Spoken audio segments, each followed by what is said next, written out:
Welcome to My Spoonie Sisters, featuring stories from special guests dedicated to empowering those with chronic illness.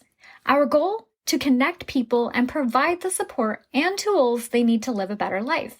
For those with chronic illness, our energy levels just fade faster. We must be more purposeful with the spoons allotted to us.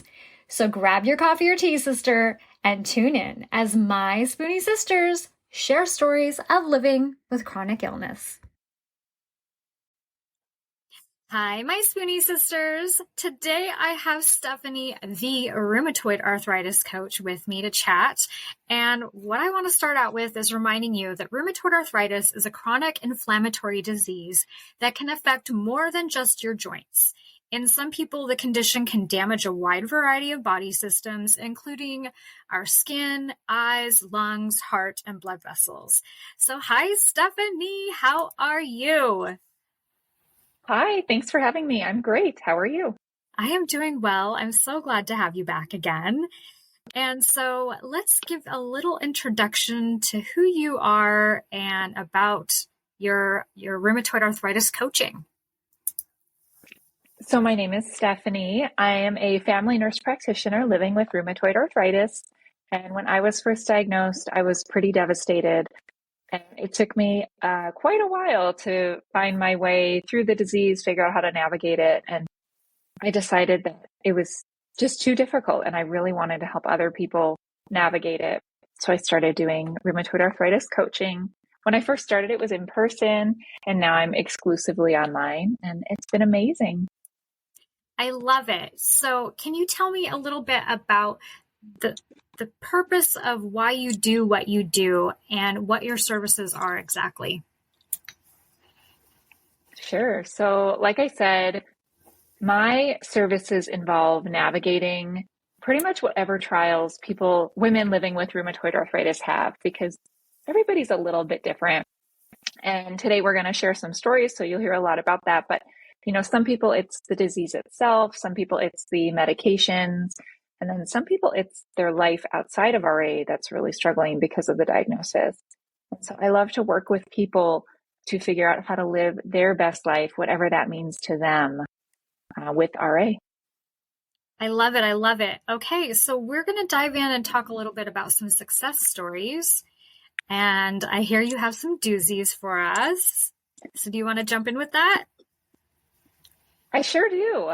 So before I start, I just want to let you and your audience know that I either got permission from previous clients to share these success stories, or I have changed their name. Just so you know. That's a good point. So I'm not violating any privacy rules, and privacy is very important to me in all of my coaching practices. So the best story that I would like to open with is I had a client named Jennifer. She was a 40-year-old Caucasian female who had been diagnosed with RA about 7 or 8 years ago. She was started on Humira right away. Part of my services is I review labs, imaging, which is x-rays, CTs, MRIs. I review all of the medical records and look at everything. And I try to confirm or even validate that patients were evaluated appropriately, they're on the right treatment. If it's not working for them, why not? This is completely in support of medical providers.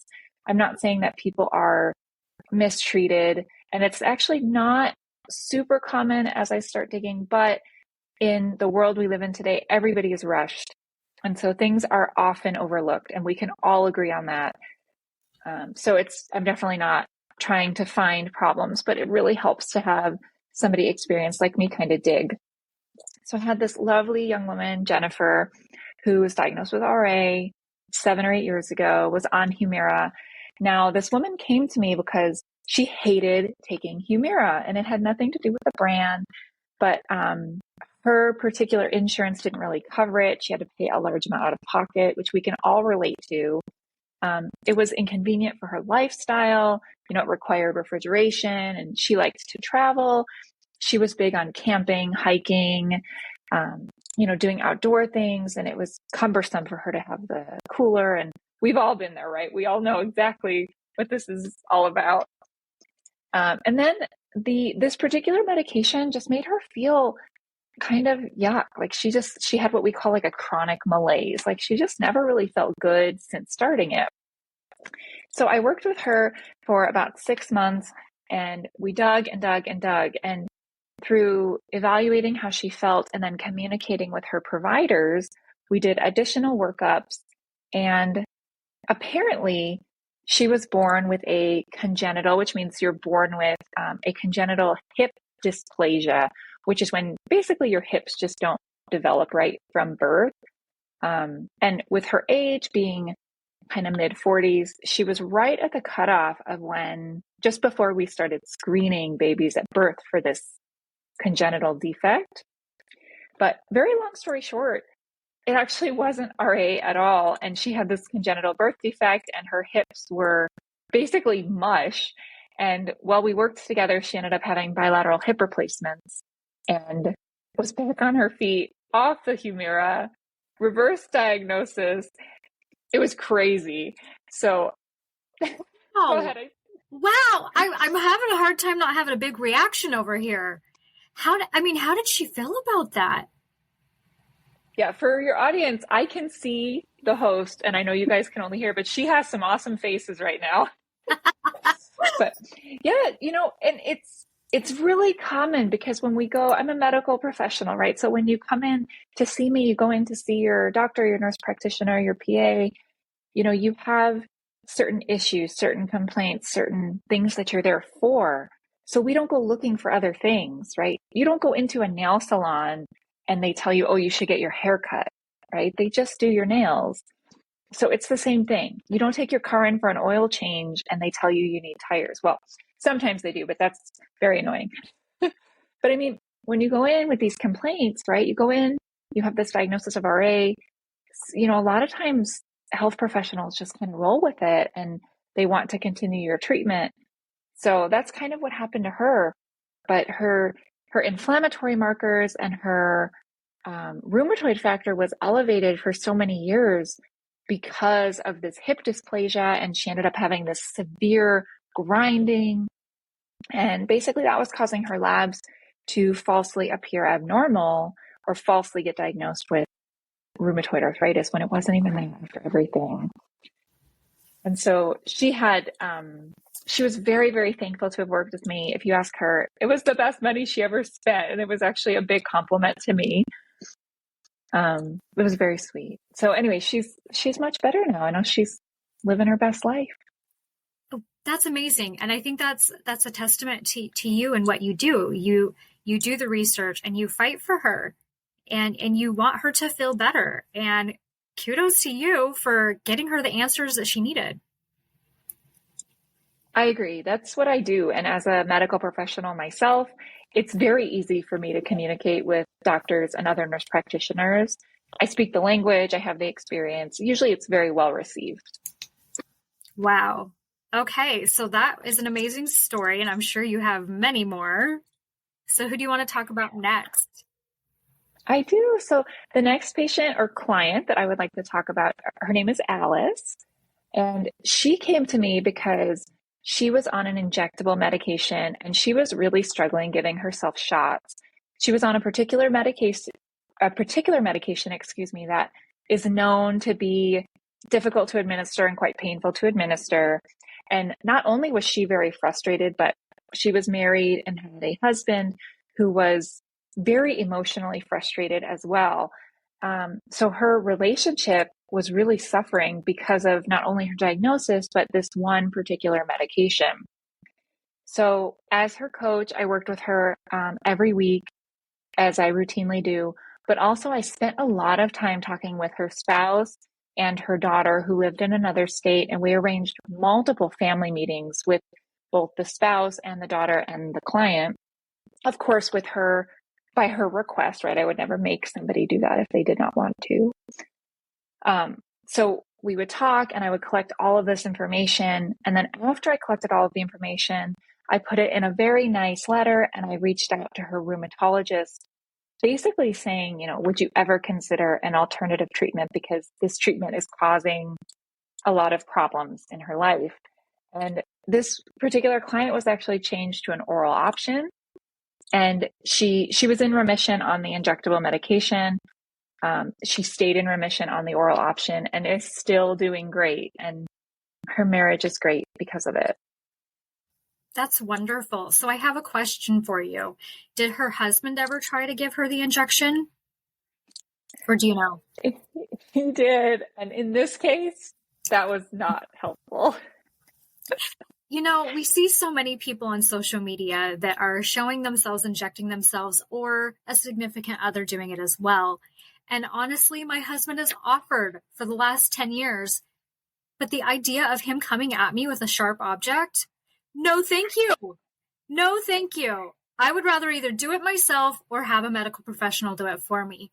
Something about it, it's not that I don't trust him. It's just terrifying to me. Well, it's a good point, because sometimes we have to reserve the people we love and not for healthcare always. Right? Regardless. Yeah. You can put my Band-Aid on, but you will not inject me. Yeah. And I mean, regardless of them being trained or not, sometimes we have to put up boundaries to keep our relationships where they are meant to be, right? Definitely. Okay, well, my husband would be a terrible shot giver. You know, I think part of it is I've watched my husband have to give himself shots before, and I always feel like he's doing something. I don't know if he's nicking a vein or what he's done, but I'm seeing blood trickle down his leg, and I'm like, no. When I've given myself an injection, that doesn't happen. So stay away. No, thank you. Okay, well, that was a fantastic story as well, and I love that she had a positive outcome.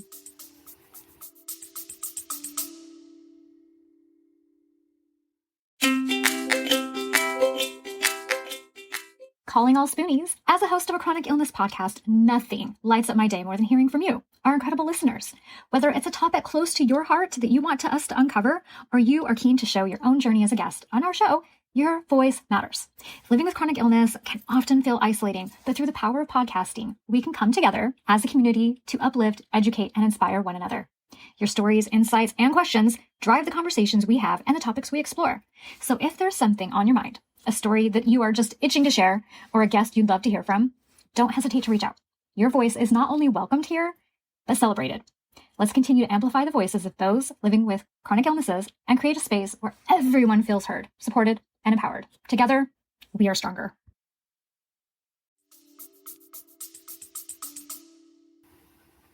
He sure did. I still keep in touch with her, and I love hearing from her. That's wonderful. So who would you like to talk about next? Yeah, I have quite a few more. So I have another client I would love to talk about. Her name is Anne. And Anne has a very professional medical career. Again, for the sake of privacy, I'm not going to share specifically what, but like me, she is a medical professional. And she was really struggling because her energy levels were quite low. Her hand functioning was slightly reduced, but mostly her mindset was not ideal. And she was really struggling to deal with all of those big emotions that come with having rheumatoid arthritis and managing a professional career. Now, this is definitely something that I am very, very niche specialty in, because I am a medical professional and I have struggled with managing this chronic illness and balancing my career. So I loved helping her, and it was so beautiful. By the end of our time together, she went back to work part-time because she was pregnant with her third child by the time we were done working together. And she had a much healthier mindset and was able to cope and manage what her career brought her in that time of her life. That's fantastic. See, everybody needs a Stefanie in their life. I agree, but I'm biased. I guess I might be a little biased too, but that's because I like you. All right. So another positive outcome. I feel like you've got many more positive outcomes for us. I do. I have a few more. if you want to read them yourself, I do have testimonials on my website, rheumatoidarthritiscoach.com. In the upper right, you just click testimonials. These are not bought. These are not, I simply ask that they do it. And most of the time I'm completely flattered by what they decide to write all on their own. So you're welcome to read these. But I do have another great story. I'm ready. So I had this lovely, lovely client named Mary with severe osteoarthritis, mainly in her hands. Now, typically we do work with people with I do work with people with rheumatoid arthritis, but this was a very special case. Her son, who I'm going to call Jake, actually called me and said, "Hey, my mom is really struggling with her debilitating arthritis. She's actually been following you on social media and she loves you. She loves your energy and all of your tips and tricks. Is there any way you would consider working with her?" And of course, I'm well trained to also work with people with osteoarthritis. So her son actually gifted her my services. Yeah, this one was really cool. And this particular client, what I did is I worked with her on just tips and tricks to continue to live her best life. So it was simple things from getting an electric toothbrush to running the dishwasher twice, which if you know me, that is like totally my jam. Like I put the dishes in there like filthy dirty and I always just run it twice instead of taking time to like scrub and rinse them and wash them before you load them. So with her lovely son hired me and she was so thankful by the end of our time together. I do still keep in touch with her and I love hearing from her. She still uses the tips and tricks, and every so often she'll even shoot me an email that she learned a new trick and just can't wait to show me, and she'll show a video of her doing it. So she's just living her best life despite her debilitating arthritis. I love that. And I'm guessing you shared all the gadgets and gizmos as well. I sure did. Yeah, even though the gadgets aren't totally my field, right? Because that's really like occupational therapy, and there are lovely people online that do just that. But just a lot of the mindset stuff, even like running the dishwasher twice or buying paper plates, or so many people with rheumatoid arthritis get really caught up in that we have, especially women, that we have to cook dinner, right? That we have this like need to cook for our families, but there's nothing wrong with going to McDonald's when you have to. And sometimes you just need to hear that. I can't agree more. And, for the listeners out there, I'm also going to say, guess what? I don't make dinner. I haven't in years. My husband does all of the cooking. He enjoys it. I don't. He can lift the pots and pans easier than I can. I'm very blessed. I'm very spoiled. He works a full day at his job, comes home, cooks dinner. He's done it for years, but that's his preference and that's what works for my family. And if that works for your family too, fantastic. But we do everything we can to simplify our lives as well. Paper plates. That's easier for me to lift and carry. All those simple little things, they can make your day that much easier. Agree. And sometimes we just have to hear it from other people because maybe the way we were raised or something about our culture that says it's not okay, but it really is whatever works for you in your life, like you said. Absolutely. And you figure it out together, right? And you do what works for your family. And that's okay. Yeah, it is okay. Well, I'm so glad that her son reached out to you, and that's such another amazing story. Who do you have for us next? I have a few more. So my next story is a lovely young woman named Stefanie, which is a very common name. She was a big traveler, a big international traveler with her spouse, who she loved very much, and was traveling all over the world for many, many years. And upon returning from a recent international trip, she developed some sort of traveling sickness, which involved gastrointestinal symptoms, which are very, very common and sometimes can be very, very serious. So this young lady was very sick for 3 or 4 weeks. she kind of got better, but after the GI symptoms resolved, she was still never back to her baseline. And so she came to me with her husband and basically explained that she liked to travel. She was in completely perfect health before this most recent trip. And then through me working with her and communicating with all of her medical providers, we ended up finding that she did have some sort of viral infection that she did pick up while traveling, unfortunately, and that this actually triggered her to have rheumatoid arthritis as a new start, new diagnosis, which is so unfortunate, but it does happen. And sometimes, primary care providers aren't always trained in this. It's very niche, right? It's very specialty that when you have a very severe viral infection, this can actually trigger an autoimmune disease. And sometimes they just aren't aware or don't know how or why to look for that. So I communicated with all of her doctors. We ended up getting her the diagnosis, getting her the right treatment. And she's doing great. She just had her second baby, which is always exciting when you have rheumatoid arthritis to have babies. But she was a really unique case because she had viral infection that triggered her rheumatoid arthritis diagnosis. So would you mind giving us a few examples of like a virus that could be triggering for these kind of things? Yeah, so there's actually not one specific virus in the world that is known to trigger rheumatoid arthritis, but it is known that after having a virus that makes you very ill, that it can trigger an autoimmune disease. It's not well known, it's not well understood, but people can get all sort of virologies. And then it's actually very similar to what people are calling the post-COVID syndrome now. You've had a virus, you were very, very sick, then it triggered a syndrome after. So it's not all too uncommon to have a severe viral infection and then get diagnosed with an autoimmune disease.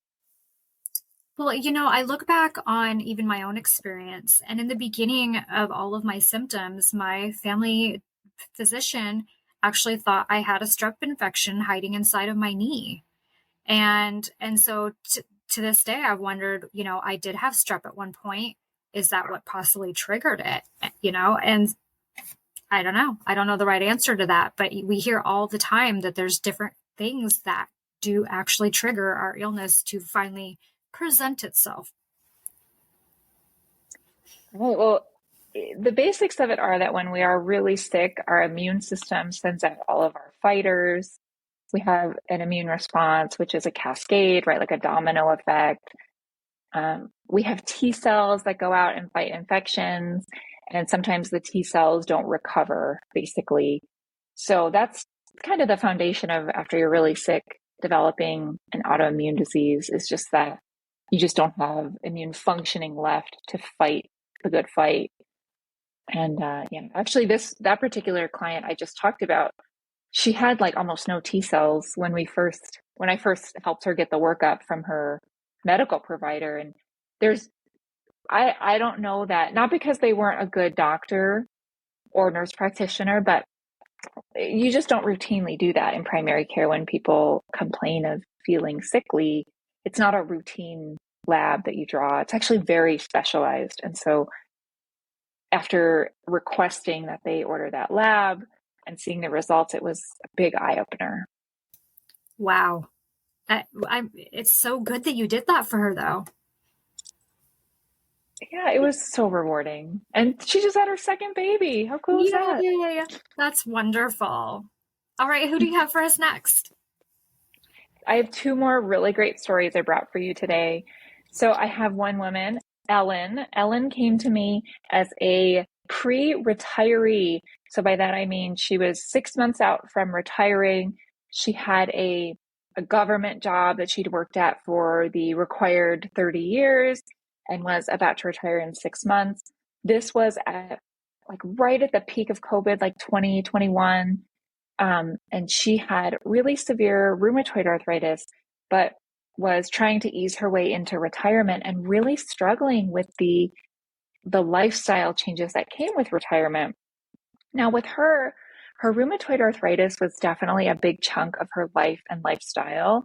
But that transition from full-time to retirement is hard for everyone, right? I mean, it's hard no matter what. And then you throw in a chronic illness where you're entering your retirement with imperfect health, right? Everybody thinks they're going to retire and travel the world and hike Mount Everest and go out all the time. And for her, she was coming to this realization that maybe she was going to require a little more health maintenance than she was expecting.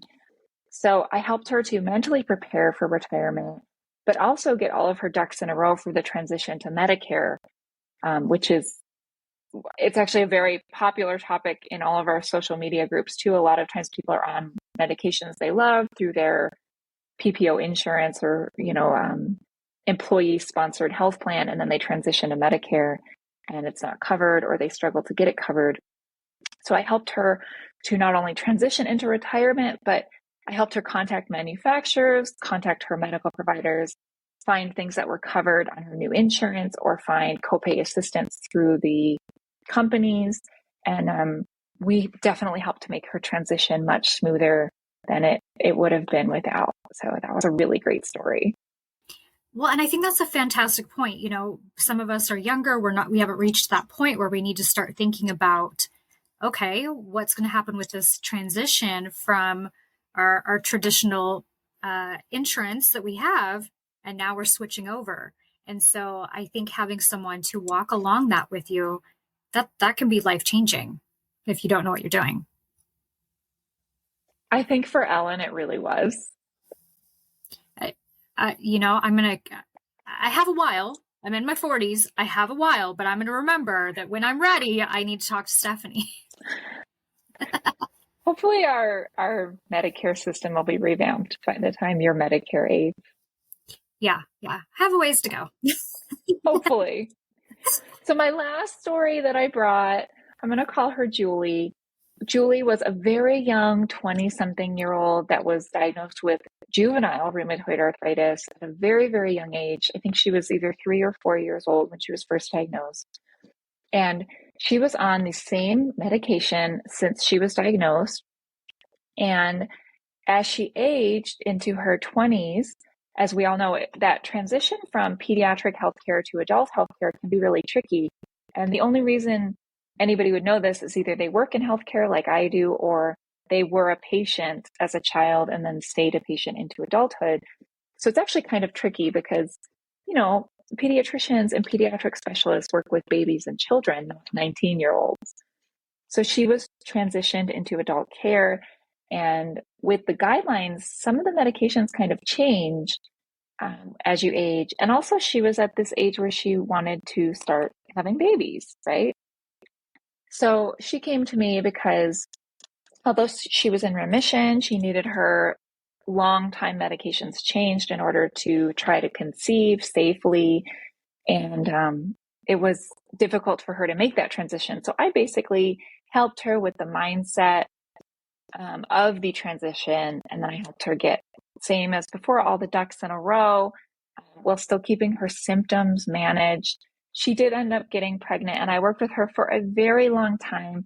She ended up having a child while we worked together, and I worked with her all the way until he was 1. Yeah, that story was really neat. So basically, I helped her mindset transition from pediatric healthcare to adult. And that was a really, really special client for me too. Wow. So, we've covered all kinds of, none of them are the same, right? There's so many different clients that you've worked with, but do you feel like there might be a common theme or lesson to learn from these stories? Yeah, the lesson to learn is that however you're feeling, you're not alone. And no matter what you're going through, it's okay that it sucks and you're not alone. Because having RA is so, so difficult to navigate. And it affects all aspects of our lives. And we've been there. And maybe myself and Jenny are the faces that show up in social media and on public, landscapes that share this with the world. So it looks easy for us, but we know that it's really not as easy as we make it look, right? So right. whatever Yeah. Whatever problems you're having, you're not alone. And I would love, love to hold your hand and help you through it. Yeah, absolutely. And I'm trying to figure out where I should go with this. Do you have any general advice or even tips that you would like to share with people struggling with rheumatoid arthritis? Yes, if you're struggling with your rheumatoid arthritis, I would start simple. Just either find a talk therapist or join a support group. Sometimes being able to be anonymous in a support group is so supportive. Just hearing other people's stories, even if you don't participate at all. That's how I started. And it was so, so helpful to just realize that I wasn't alone and that other people live their lives with rheumatoid arthritis and that other people's lives are basically destroyed by rheumatoid arthritis and everything in between. You know, when I was first diagnosed, there was this really dark year that my life was, I mean, I felt like it was just demolished and I felt like I could never be the same. And I felt like my life was ruined for like a solid year. And I had a lot of medical complications during that year. And I just remember feeling really alone, like I was the only person ever going through this. But once I started joining groups and being around other people, I realized that I wasn't the only one. And to see other people that like made it through it was so inspiring and just so exciting. So I would say if you're really, really struggling, start with talk therapy or a support group. You can find one in your area that's in person, or there's tons online. The online ones have come a really long way. I think we really figured that out during COVID. Absolutely. And, if it's not the right fit for you, try another one. That's okay. Some of them are huge and that can be overwhelming. Or maybe you like that. Maybe you like the huge aspect where you can kind of hide in a large group. But then there's some intimate ones that range from, 5 people to 10 people. And so just keep trying and find the right fit for yourself.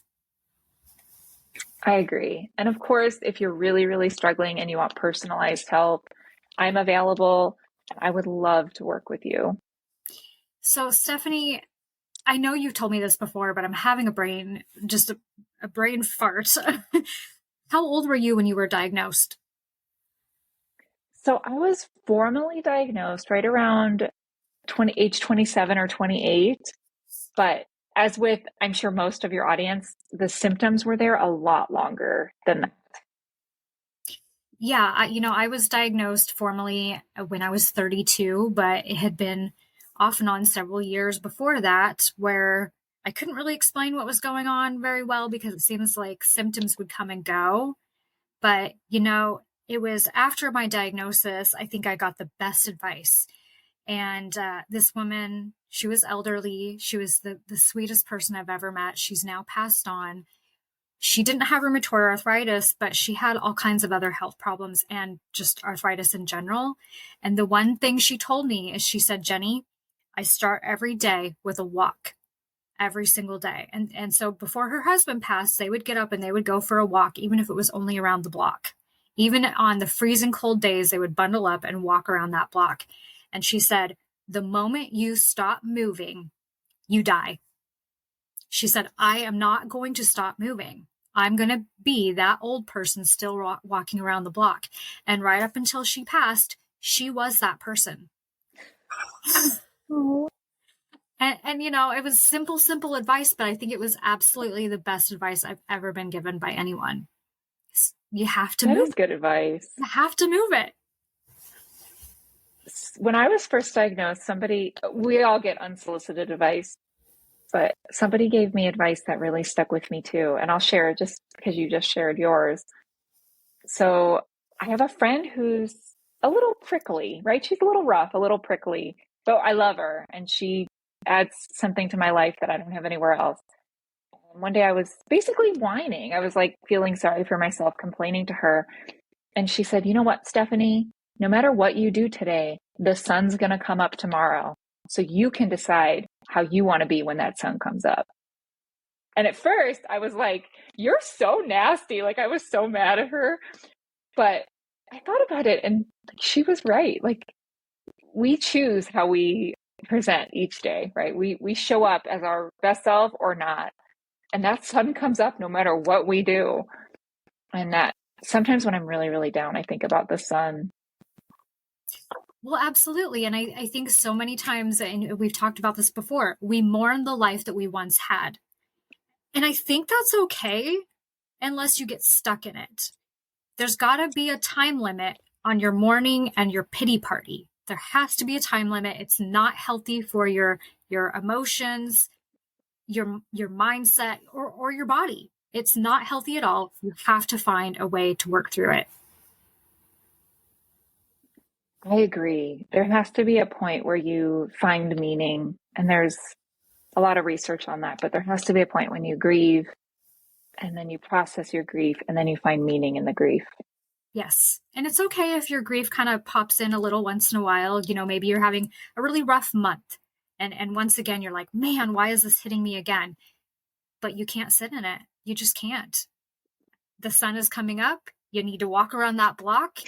You got to find a way to keep going. See, and you got to walk around that block because the sun is coming up. Exactly. See, it's so true. Well, thank you so much for joining me. It has been a pleasure to have you on again. I can't wait to see what we decide to bring back to listeners again sometime. Do you have any last minute pieces of advice you'd like to leave us with? Yeah. Once you stop moving, you do die, and the sun always comes up. And if you're interested in coaching with me, rheumatoidarthritiscoach.com. My consults are always free. I do have 2 available openings to start in January. I'm not sure when this will air, but I would love to work with you, and I can't wait to meet you. Thank you so much. It has been my pleasure to have you on again. And listeners, until next time, don't forget your spoon.